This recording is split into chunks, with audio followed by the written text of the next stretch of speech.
হবিগঞ্জে চুরির অভিযোগে 2 নারী জনতার হাতে আটক, পরে পুলিশের কাছে সোপর্দ।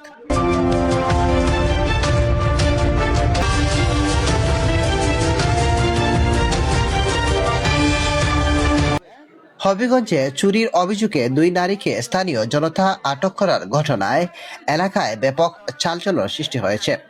অভিযোগ উঠেছে তারা একটি এলাকায় চুরির উদ্দেশ্যে প্রবেশ করেছিলেন। স্থানীয়দের সন্দেহ হলে তাদের গতিবিধির উপর নজর রাখা হয়। এক পর্যায়ে জনতা তাদের আটক করে এবং বিষয়টি পুলিশকে জানায়। প্রত্যক্ষদর্শীরা জানান, 2 নারী সন্দেহজনকভাবে বিভিন্ন বাড়ির আশেপাশে ঘোরাফেরা করতে দেখা যায়। গ্রামবাসী নজর রাখেন, তারপর একসময় তাদেরকে গ্রামবাসী আটক করেন। পরে স্থানীয় লোকজন তাদের জিজ্ঞাসাবাদ করলে কথাবার্তায় অসঙ্গতি ধরা পড়ে। এ সময় তাদের বিরুদ্ধে চুরির অভিযোগ ওঠে। খবর ছড়িয়ে পড়লে ঘটনাস্থলে উৎসুক জনতার ভিড় জমে যায়। গ্রামবাসী জিজ্ঞাসাবাদ করলে তারা সত্য স্বীকার করে।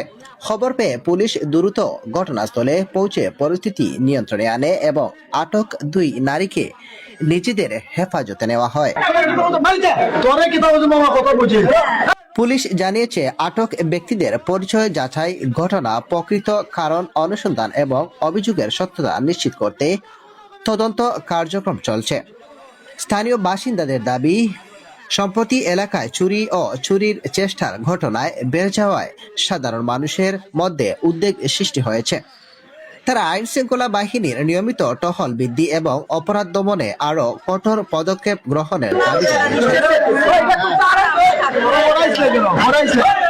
এ বিষয়ে পুলিশ জানায়, কোনো অভিযোগ পেলেই তা গুরুত্বের সঙ্গে তদন্ত করা হয়। আটক 2 নারীর বিরুদ্ধে আনা অভিযোগের সত্যতা যাচাই করে প্রয়োজনীয় আইনগত ব্যবস্থা গ্রহণ করা হবে। একই সঙ্গে ঘটনাটির সঙ্গে অন্য কেউ জড়িত আছে কিনা সেটিও খতিয়ে দেখা হচ্ছে। এদিকে ঘটনাটি সামাজিক যোগাযোগ মাধ্যমেও আলোচনার জন্ম দিয়েছে।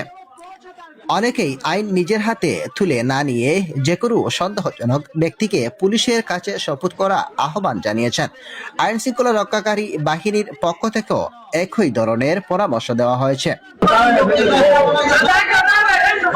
উল্লেখ্য, আটক 2 নারীর বিরুদ্ধে আনা অভিযোগ বর্তমানে তদন্তাধীন।